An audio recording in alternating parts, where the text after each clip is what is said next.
नमस्कार साथियों, आज मैं आपके सामने जर्नल लेखे का जो पार्ट नेक्स्ट है, अगला पार्ट लेके आया हूं, जिसमें मैं आज कुछ आपको विशेष जर्नल लेखे, स्पेशल टाइप की जो जर्नल एंट्रीज हैं, रूल्स आपके सब वही हैं, लेकिन उसमें कुछ एक्स्ट्रा एलिमेंट्स इन्वॉल्व हो जाते हैं, कुछ एक्स्ट्रा वैल्यूज इंक्लूड हो जाती हैं, जिसके बाद जर्नल एंट्री हम किस प्रकार से करते हैं।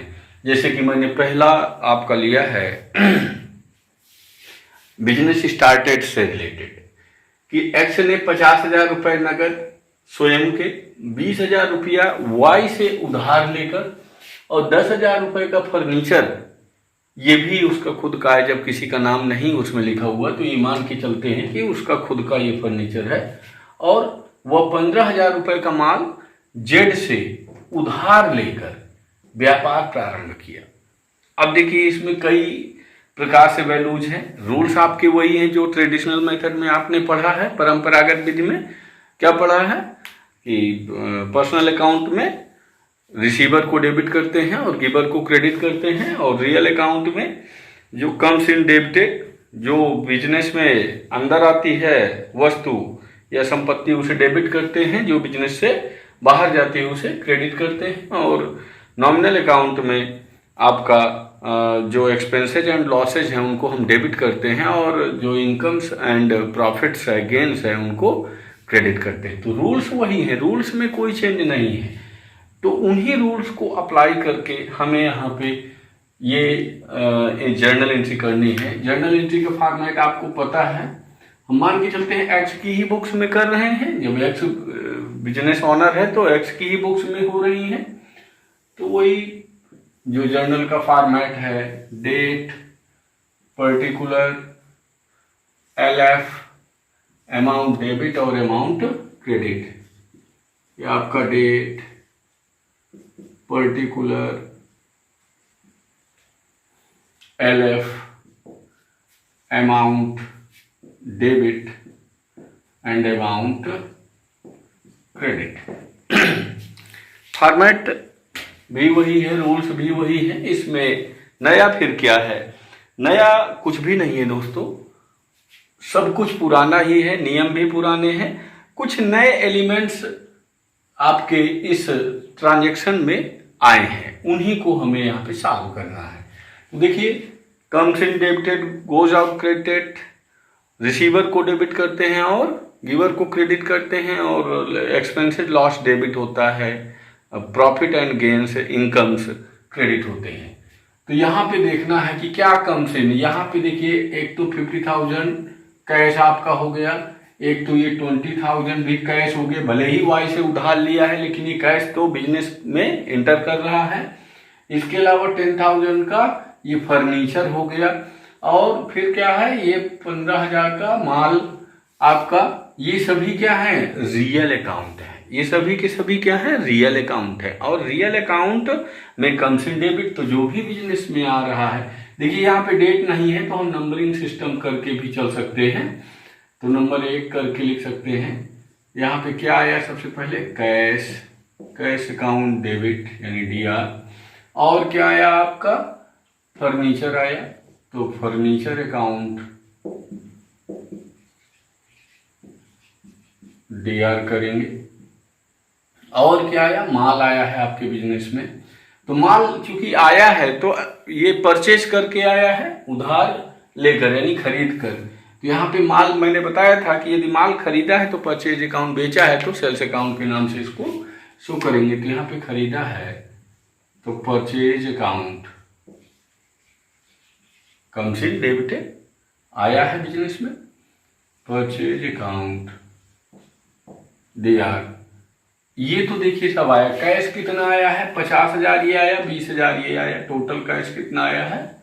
70,000। फर्नीचर कितने का आपने लिया है? उधार लिया या नगद लिया, जो भी लिया, 10,000 रुपये का। और ये माल कितने का है? 15,000 रुपये का। ये लीजिए। अब देखिए, जैसा कि बताया कि बिजनेस में जब इंटर होता है जो भी वैल्यू, व्यापारी जिस धन या संपत्ति से व्यापार प्रारंभ करता है वह उसकी पूंजी कहलाती है।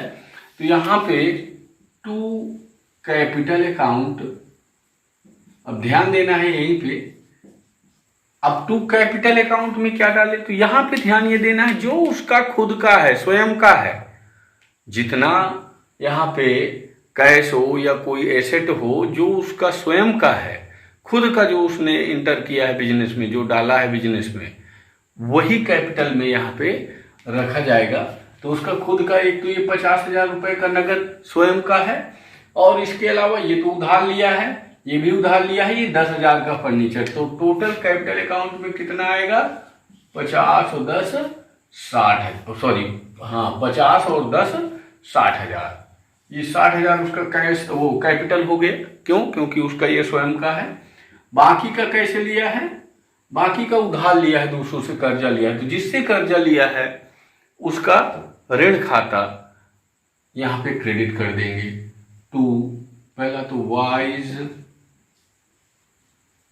लोन अकाउंट, दूसरा जेड से लिया है, जेड्स लोन अकाउंट। वाई से कितना लोन लिया है, 20,000, और जेड से कितना लिया है, 15,000। देखिए यहाँ पे डेबिट और क्रेडिट दोनों इक्वल होना चाहिए, दोनों का टोटल 70 10 80 10 90 5 95 60 20 80 और 15 95। तो दोनों साइड का देखिए ये टोटल इक्वल है। अब यहाँ पे नरेशन हम लिखेंगे तो आपको पता है, being business started, business started, अब आगे जोड़ देना है with cash, furniture and goods. ये इसका पूरा नरेशन, और जैसा कि बताया था कि जहाँ से ये एंट्री का ट्रांजैक्शन, जर्नल एंट्री खत्म हो, वहीं पे इसको क्लोज कर देते हैं, वहाँ से ये ट्रांजैक्शन समाप्त हो जाता है। तो ये आपका जर्नल एंट्री है इस ट्रांजैक्शन की। अब एक पॉइंट और रह जाता है, ये एलएफ हम खाली रखते हैं, इसके बारे में मैंने कोई क्लैरिफिकेशन अभी तक दिया नहीं था। तो इसको समझना है कि देखिए इसका मतलब क्या होता है, इसका मतलब है लेजर फोलियो। क्या होता है, ledger, LEDGER, ledger folio. Ledger folio, ledger folio का मतलब क्या, हिंदी में क्या कहते हैं, खाता पृष्ठ संख्या। इसको क्या कहते हैं, खाता पृष्ठ संख्या। अब आप लोगों को मैंने बताया कि पहले ट्रांजैक्शन होता है, अकाउंटिंग स्ट्रक्चर में बताया कि पहले ट्रांजैक्शन होता है, उसके बाद हम जर्नल एंट्रीज करते हैं, फिर लेजर पोस्टिंग करते हैं, उसके बाद आपका trial balance and final account, फिर एनालिसिस एंड इंटरप्रिटेशन। तो यहाँ पे लेजर फोलियो जर्नल की ठीक बात की प्रक्रिया है। अब ये खाता पृष्ठ संख्या, तो देखिए अब जितने नाम आपके जर्नल एंट्रीज में आते हैं उन सभी नामों का अलग अलग लेजर प्रिपेयर किया जाता है, खाता बनाया जाता है। अब वहाँ पे जैसे हम कैश अकाउंट है या परचेज अकाउंट है या फर्नीचर अकाउंट है, अब ये जो है कई बार जर्नल एंट्रीज रिपीट होती हैं, लेकिन खाता एक ही बनता है। तो अब ये परचेज अकाउंट हो चाहे कैश अकाउंट हो, अब इसका यदि हमें लेजर ढूंढना है तो उस लेजर का, अब बहुत सारे ट्रांजैक्शंस पे कैसे अब ढूंढते रहेंगे, तो इसके लिए क्या होता है कि एक उसका पेज नंबर होगा, खाता जहां पे हमने परचेज अकाउंट बनाया होगा, तो जिस पेज नंबर में परचेज अकाउंट होगा उसका मान लीजिए पेज नंबर 10 पे है, तो हम तुरंत परचेज अकाउंट का लेजर फोलियो जाएंगे आपके खाता में, इसके लेजर में, और तुरंत पेज नंबर 10 से उसको ढूंढ लेंगे। जिस प्रकार से इंडेक्स होता है आपका, जिसे विषय सूची कहते हैं, किसी लेसन को ढूंढना है तो तुरंत आप विषय सूची में जाते हैं कि किस पेज नंबर पे से ये स्टार्ट है, वहीं पे आप तुरंत पहुंच जाते हैं। यदि इंडेक्स ना हो तो शायद पेज पलटते रहें तो घंटों उसी में लग जाए। ठीक इसी प्रकार से किसी भी जर्नल एंट्री में जो खाते लिखे होते हैं उनका हमें लेजर ढूंढना है, किस पेज नंबर पे है, तो ये उसी का होता है। तो चूंकि यहाँ पे तो अभी हमारा लेजर बना ही नहीं है, इसलिए पृष्ठ संख्या को हम खाली ही रखते हैं। ठीक, तो ये आपका इस ट्रांजैक्शन के संबंध में है। अब एक और आगे के, ये तो आपके व्यापार बिजनेस स्टार्टअप से रिलेटेड हो गया। अब मैं नए टाइप की और जर्नल एंट्रीज शुरू करने से पहले अब छूट संबंधी कुछ लेखें, डिस्काउंट से संबंधित कुछ एंट्रीज होती हैं जिसमें मैं आपको समझाऊंगा। ठीक उससे पहले मैं आप लोग को समझाऊंगा कि छूट क्या होते हैं, डिस्काउंट जिसे कहते हैं। डिस्काउंट जिसे हिंदी में आप कहते हैं छूट, या इसी को कटौती, या इसी को अपहार, अपहार भी कहते हैं। ये क्या होती है, छूट क्या है या कटौती क्या है, तो यहां पे देखिए बहुत ही सिंपल सी इसकी परिभाषा आप ले सकते हैं। वो क्या ले सकते हैं कि किसी व्यापारी के द्वारा अपने ग्राहक से जो राशि प्राप्य हो यानी रिसीवेबल हो, उस रिसीवेबल अमाउंट यानी प्राप्य राशि में जो कमी की जाती है वह क्या कहलाती है, छूट या कटौती। प्राप्य या देय दोनों कह सकते हैं। किसी व्यापारी द्वारा ग्राहक से प्राप्य या को देय राशि में जो कमी की जाती है उसे हम छूट या कटौती कहते हैं। किसी व्यापारी द्वारा अपने ग्राहक से प्राप्य या ग्राहक को देय राशि में जो कमी की जाती है उसे हम छूट, कटौती या अपहार या डिस्काउंट कहते हैं। अब देखिए यहाँ पे ये डिस्काउंट कितने प्रकार की होती है, 2 प्रकार की। पहली छूट आपकी होती है व्यापारिक छूट। पहली छूट होती है व्यापारिक छूट, जिसे हम कहते हैं ट्रेड डिस्काउंट। Trade discount. और दूसरी होती है नकद छूट, इसे कहते हैं कैश डिस्काउंट। Cash discount. अब देखिए यहाँ पे व्यापारिक छूट क्या होती है, सबसे पहले तो हमें इसी को समझना पड़ेगा।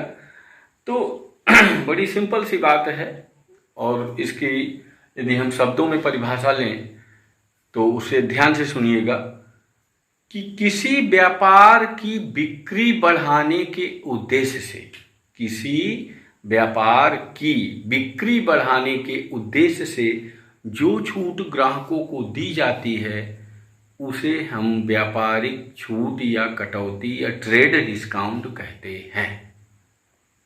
That's clear. किसी व्यापार की बिक्री बढ़ाने के उद्देश्य से जो छूट ग्राहकों को दी जाती है उसे हम व्यापारिक छूट या कटौती कहते हैं, व्यापारिक कटौती कहते हैं, यानी ट्रेड डिस्काउंट कहते हैं। अब ये किस प्रकार से भाई आपकी व्यापार की बिक्री बढ़ाता है, तो आप लोग देखते होंगे अक्सर जो है बिजनेसमैन या कहीं सेल लगा होता है, कहते हैं बम्पर सेल, डिस्काउंट, ऑफर दिए रहते, 50% ऑफ, 60% ऑफ, 30% ऑफ। तो ये क्या होता है, ये ट्रेड डिस्काउंट ही होता है। ट्रेड डिस्काउंट ही होता है। इससे क्या होता है कि ग्राहक आकर्षित होते हैं, और ग्राहक आकर्षित होते हैं तो पहुंचते हैं व्यापारी के पास या व्यवसाय में आपके आते हैं। अब ग्राहक आएंगे व्यापार में तो निश्चित रूप से व्यापार की बिक्री बढ़ेगी। अब यहाँ पे ये तो हो गया व्यापारिक छूट की डिफिनीशन कि व्यापार की बिक्री बढ़ाने के उद्देश्य से जो छूट ग्राहकों को दी जाती है। अब इसकी गणना विधि क्या है, हम इसकी गणना किस प्रकार से करते हैं, तो ध्यान से सुनिएगा। व्यापारिक छूट की गणना सदैव लिस्ट प्राइस, सूची मूल्य, व्यापारिक छूट की गणना हमेशा सूची मूल्य पर करते हैं, लिस्ट प्राइस पर करते हैं। लिस्ट प्राइस क्या होता है भाई, ये मैक्सिमम रिटेल प्राइस जो होता है, अधिकतम खुदरा मूल्य जो होता है, उस मूल्य पर व्यापारिक छूट की गणना की जाती है। लिस्ट प्राइस पर सदैव करते हैं। ये तो गणना हो गई कि किस मूल्य पर करते हैं। अब आगे इसकी अकाउंटिंग कहाँ पे करते हैं, एंट्री कहाँ पे होती है, तो ध्यान पूर्वक सुनिएगा। व्यापारिक छूट का लेखा व्यापारी अपनी पुस्तकों में कहीं नहीं करता है। व्यापारिक छूट का लेखा व्यापारी अपनी पुस्तकों में कहीं भी नहीं करता है। फिर क्या करते हैं, बल्कि लिस्ट प्राइस में से व्यापारिक छूट काटने के बाद जो मूल्य शेष बचता है उसे हम लेखा पुस्तकों में लिखते हैं, बचे हुए मूल्य को। क्या समझ में आया कि व्यापारिक छूट की गणना सदैव सूची मूल्य पर करते हैं और व्यापारिक छूट का लेखा व्यापारी की पुस्तकों में नहीं करते हैं, बल्कि सूची मूल्य में से व्यापारिक छूट काटने के बाद जो मूल्य शेष बचता है उस शेष मूल्य को हम लेखा पुस्तकों में लिखते हैं। क्लियर है? ठीक है, तो ये आपका व्यापारिक छूट है। अब आता है नगद छूट, कैश डिस्काउंट। ये क्यों दी जाती है भाई, ये क्या है? तो बड़ी सिंपल सी बात है कि शीघ्र भुगतान प्राप्त करने के उद्देश्य से, शीघ्र भुगतान प्राप्त करने के उद्देश्य से जो छूट ग्राहकों को दी जाती है, व्यापारी के द्वारा जो छूट ग्राहकों को दी जाती है उसे नगद छूट कहते हैं। जो छूट ग्राहकों को दी जाती है, क्यों दी जाती है? शीघ्र भुगतान प्राप्त करने के उद्देश्य से, उसे हम नगद छूट कहते हैं। अरे भाई कैसे ये शीघ्र भुगतान? तो जैसे हम उधार बेच देते हैं, बिक्री आपकी दो प्रकार की होती है, नगद और उधार। तो नगद में तो कोई टेंशन ही नहीं है, नगद लिया और दिया। लेकिन जो उधार बेचते हैं तो उसमें ये लगता है कि कितना जल्दी हम उससे पैसा प्राप्त करें, इसके लिए तमाम प्रकार के प्रलोभन हम देते हैं। तो ये भी एक प्रलोभन है कि भैया यदि आप 10 दिन में, 1 महीने के भीतर देंगे तो हम इतना प्रतिशत आपको छूट देंगे, 10%, 5% आपको छूट दे देंगे। तो मान लीजिए 1000 किसी से पाना है, हमने कहा कि यदि आपने 1 महीने के भीतर किया तो हम आपसे 900 लेंगे, 100 रुपए की छूट दे देंगे। तो फिर ग्राहक को भी लगता है कि भाई देना ही है, चलो 100 रुपया कम पर यदि ऑफर है तो क्यों ना हम 900 ही दे की फुर्सत हो जाए। तो इस प्रकार से ग्राहकों से हमें शीघ्र भुगतान प्राप्त हो जाता है।